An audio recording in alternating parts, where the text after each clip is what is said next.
Tu veux en savoir un peu plus sur la pose du biais invisible? Alors regarde. Coucou les amis, deux techniques différentes.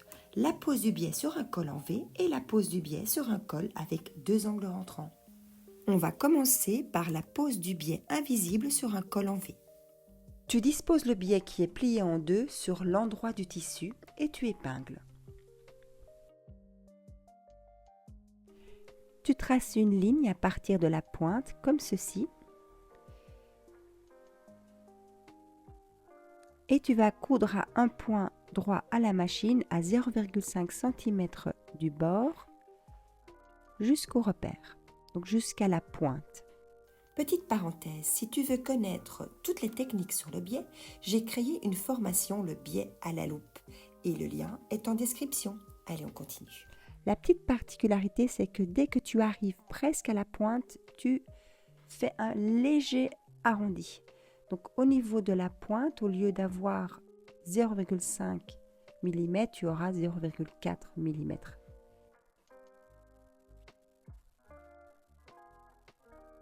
Ça, c'est spécifique au col en V. Regarde. Mais c'est vraiment léger, tu vois.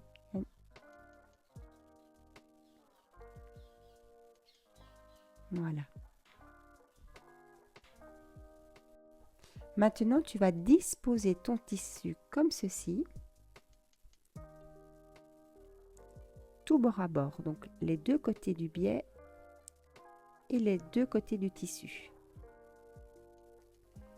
Tu veilles à ce que ce soit tout bien bord à bord. Et éventuellement, tu mets des épingles ou une petite pince. Et ici, tu vas prendre cette petite pointe et tu vas tracer comme ceci une ligne. Donc, c'est dans le prolongement de ton tissu. Tu vois? Et là, sur cette ligne, tu vas coudre à la machine un point droit, donc sur le biais uniquement. Donc tu couds là un point droit. Voilà, ça c'est fait. Tu enlèves évidemment les petits fils. Voilà ce que ça donne. On voit déjà l'angle qui est assez joli. Tu remets une petite pince ou une épingle. Tu vas disposer comme ceci ton tissu et tu vas continuer ta ligne à partir du dernier point que tu avais fait de l'autre côté. Voilà, ça donne ceci.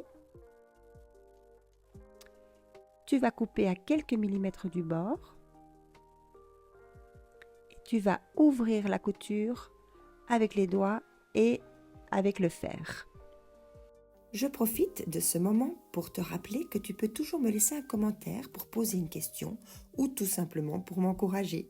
Je poste une vidéo chaque semaine, donc si tu veux être mis au courant des prochaines sorties, eh bien, il te suffit de t'abonner. À partir de maintenant, il va y avoir vraiment un travail avec ton fer à repasser. Mais tout d'abord, il faut couper, cranter la pointe au niveau du tissu, pas le biais, juste le tissu. Ensuite, tu vas repasser comme ceci dans un premier temps ton tissu. Voilà. Puis tu retournes sur l'envers et tu vas disposer ton biais qui va se mettre de manière assez naturelle. Mais il faut quand même un tout petit peu le travailler avec ton fer à repasser. Regarde, hop. Voilà, donc il faut bien presser pour avoir une jolie finition. Tu vois que sur le bord, on voit à l'envers le côté du tissu coloré. Parce que ça, c'est l'endroit du tissu, il ne faut pas voir le biais. Donc tu repasses bien de ce côté-ci également. Voilà. En fait, le fer à repasser, il fait des miracles. Hein. Vraiment. Il faut bien prendre le temps de repasser. Voilà. Et en réalité, tu as presque terminé de poser ton biais sur le col.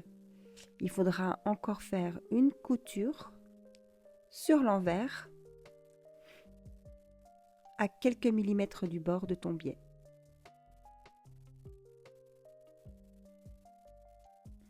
Je te montre ça.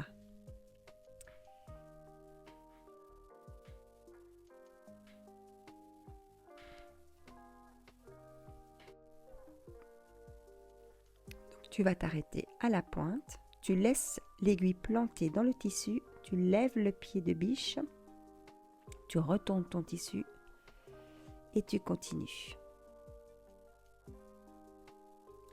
Et régulièrement, tu veilles à ce que le biais soit bien positionné. Parce que regarde ici, par exemple, on voit trop le tissu principal. Donc, tu remets ton biais. Il faut juste que ça dépasse un tout petit peu. Voilà.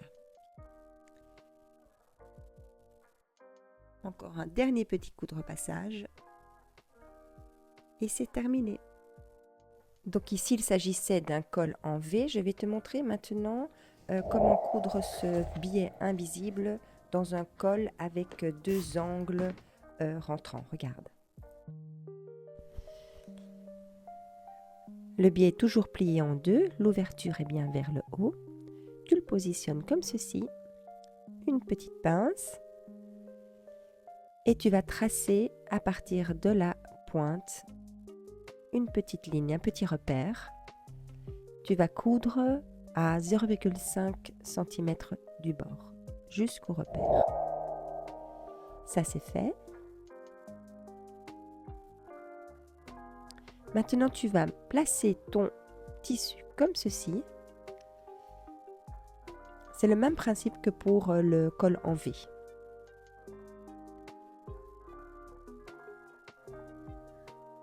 Voilà. Bien bord à bord. Tu remets une petite pince et tu vas tracer un repère comme ceci. Tu vas coudre à la machine un petit point droit sur cette ligne.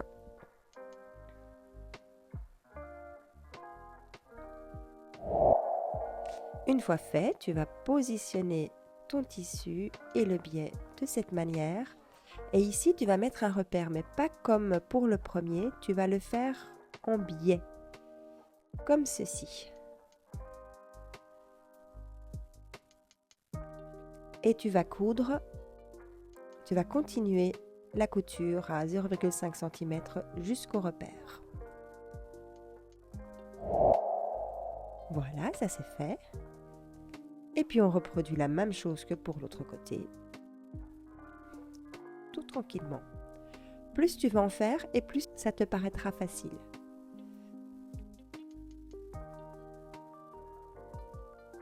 Le petit trait.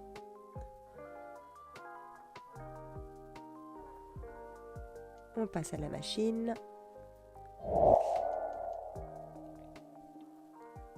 Voilà. N'oublie pas qu'il faut cranter les deux coins. Donc regarde ici, je te le montre. J'avais cranté au préalable. Attention de ne pas trop cranter. Cela ne doit pas dépasser ta ligne de couture. Tu repositionnes ton tissu et tu vas refaire à partir de là un point droit à la machine jusqu'au bout. Et voilà, ça c'est fait. Tu as des jolis angles. On va couper le surplus de tissu. Et tu vas aplatir tout ça au fer à repasser.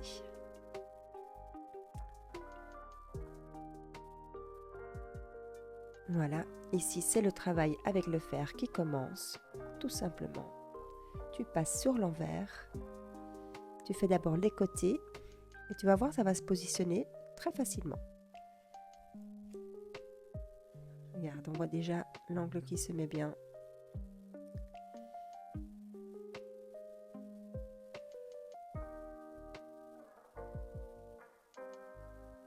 Voilà. Et tu vas passer à la machine pour faire une couture au point droit à 1 ou 2 mm du bord.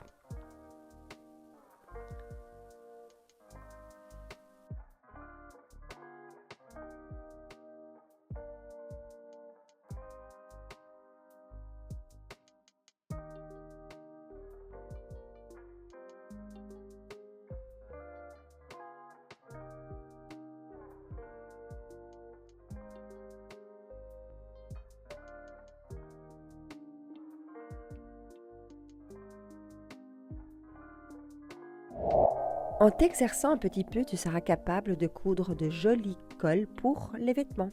Il faut savoir qu'il existe des biais en polyester qui sont un peu plus souples. Le choix du biais dépendra de ton projet. Allez, à très vite les amis pour la suite de cette magnifique aventure.